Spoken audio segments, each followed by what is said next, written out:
Well, it's been a while since I made a video. I've been quite busy. Thanks for all your letters and notes. Quite obviously, you know a lot more than I do about gun designers. I actually had to take notes from the emails and messages about the different gun designers. I did my best, again, with the younger shooters in mind, to have some kind of example of some of the rifles I'm talking about, and even a shotgun on the table today. I thought what I would do is go with John Browning, just because if we cover John Browning, then we can move quite a few guns off the table and bring some others in for the next video, because I think we're going to have another episode of gun designers. But before we begin, well, this is a Browning design right here. I actually forgot how much fun it is to own and shoot this. This is just a copy by Chiappa, and that sort of makes it sound like minimizes it, but this is actually an excellent and accurate little carbine or carbine. And I'm not sure about the large loop lever. I couldn't shoot it with the original stock, which is quite abbreviated. I've seen guys take these and they actually put a pin in here, and then you can take the buttstock off and have it short. But in the short configuration, it was just too difficult to get a hold of it. So I had this kicking around. This is from a Model 94 Winchester, but if you do that kind of thing, you'll see that the stock's easy to fit. Anyhow, like I said, so many Browning designs, but what I think might be efficient is just to mention some of these other makers and then go back to Browning. I think that's what we'll do. Sorry if it's a little disorganized, but here are some of the obvious huge names, and we covered some of this in the first video, but not everybody watches all videos. So Paul Mauser, somebody wrote me an essay on Benjamin Tyler Henry, the Henry rifle, Samuel Colt. I don't have any Colt on the table. I used to collect single action armies. Not a big collection. I had 3 or 4 of them. They're very pricey already years ago. So I sold those. But very interesting revolvers for sure. Eugene Stoner, more modern designer. Most of you will know that name from the ARs. And then we've got Richard Gatling, the Gatling gun. So some of these designers had kind of one design that they were very well known for, and then some of them had several, and some had many, like Browning.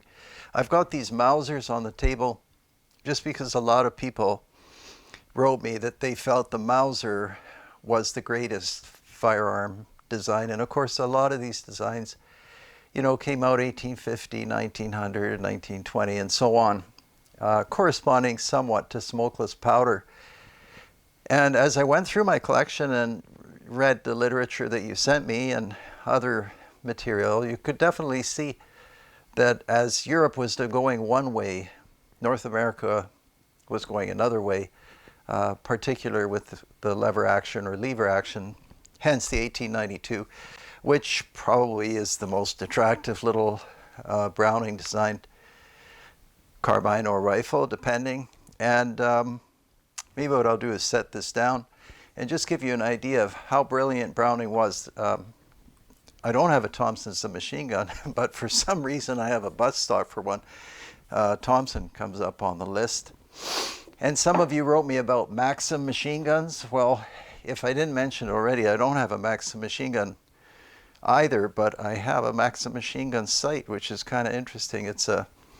It's a very interesting and sharp sight. Hard to describe. It's a V. The reticle is a V, but that's just a scattered thought. Anyhow, behind me, I just take them out. I didn't know how to fit all these guns so you could see them, but if you have a mental image of the 1892 I just showed you, here's the 1886.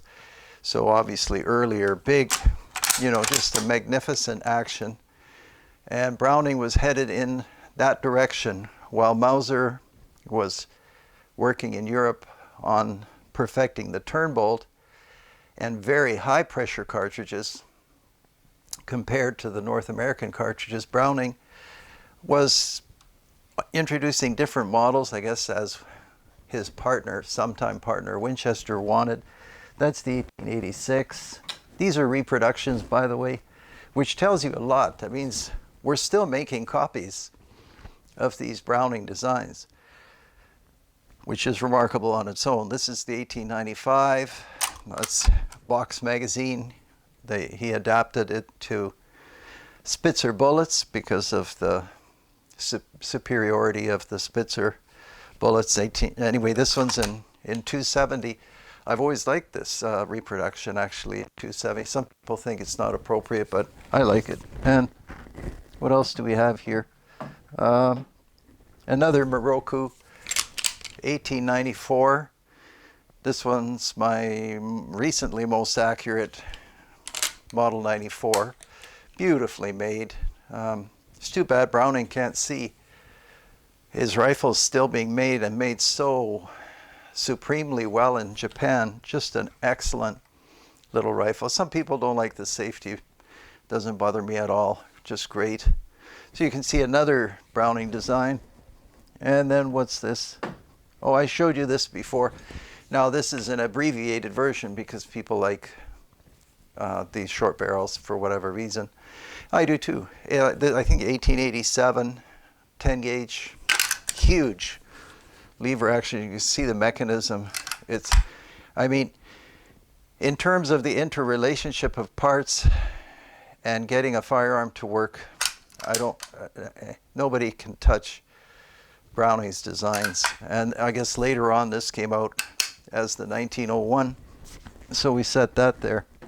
So we've got all these designs, 100 years old or what have you, and they're still being made today and used. I showed you. By the way, that's a Kimber Pistol. I took it to the range the other day. Beautifully made. I guess the frame's aluminum. Anyway, fantastic pistol. I don't shoot pistols too much, but that was a real pleasure. What else do I have to show you? This is a Browning. This is actually a Remington Model 8, but it's Browning design. The reason the barrel looks so fat, in case you don't know, is there's a big spring in there because there was a lot of power to deal with. The box magazine, so you could use the pointed bullets. And it does have a turning bolt. And, I was thinking, and I probably said this before, but I wondered why Browning didn't actually come up with the Mauser 98.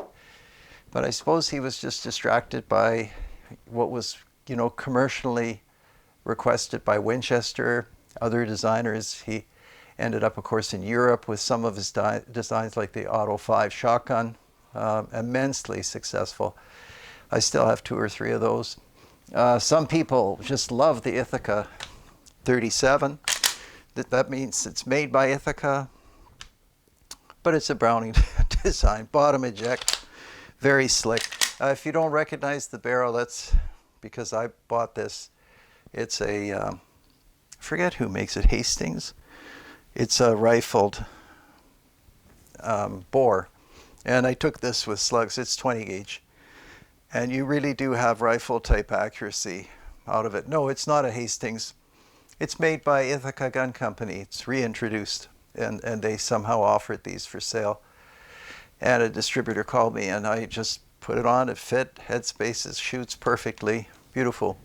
So those are just some of the Browning designs. And I'm, again, covering a lot of ground and not capturing all of his designs. He, of course, made the Browning High Power, the 1919 machine gun, the M250 caliber Browning machine gun that came obviously after the 1919.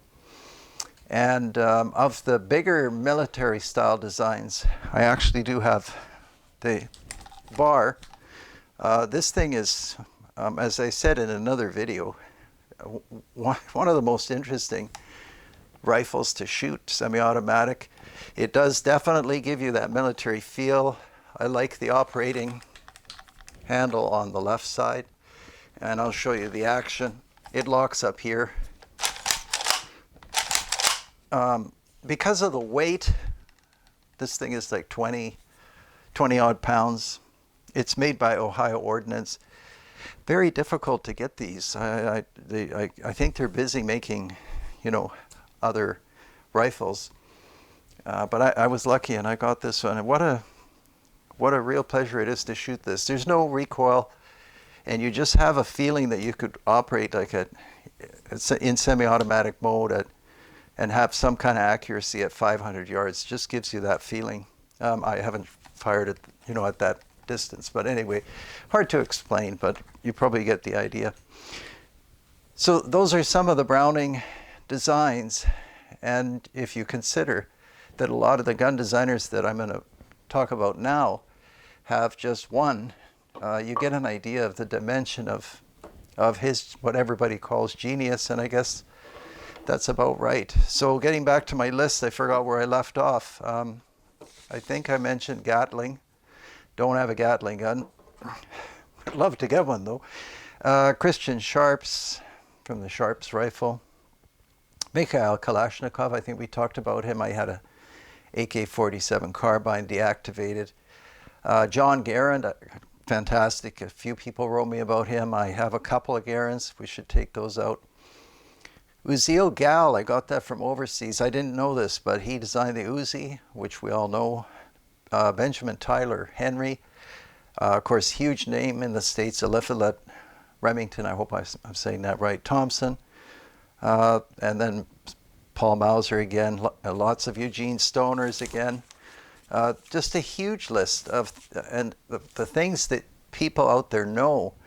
Another fellow sent me an essay about James Puckle. He made this multi-shot flintlock. You could look that up. Puckle. Hugo Borchardt,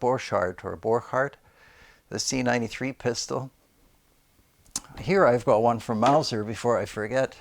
We'll talk a lot about Mauser because Browning kind of had many designs for all kinds of applications. And I guess Mauser was more after a kind of one for all, that he wanted to make one action that was supremely reliable, could take high pressure, easily handled by the infantry, and all the other good attributes. This fits into this stock, by the way. This one's in 30 Mauser caliber. Oh, Browning also, John Browning also invented a whole bunch of cartridges. The 50 caliber Browning machine gun, the Autocolt pistol cartridges, the ACPs, and of course the 45 that we all know. And Mauser as well invented cartridges. This one's in 30. Sometimes you can buy these. These are all really hard to find, and you'll see a big 9 carved into the stock. Of course, that means it's in 9mm parabolum. But yeah, this is a very interesting pistol. Would I say it's like a brilliant design? It's a very interesting design and intelligent, but was missing some, I think, some perfection. And that's why it's not around. But there are people that just love these, including me. Fantastic. It was, again, it's very hard to find many of these now. They're all in collections, or most of them. But if you keep a sharp lookout, you do find them. Lots of people wrote me about Bill Ruger. That's all true.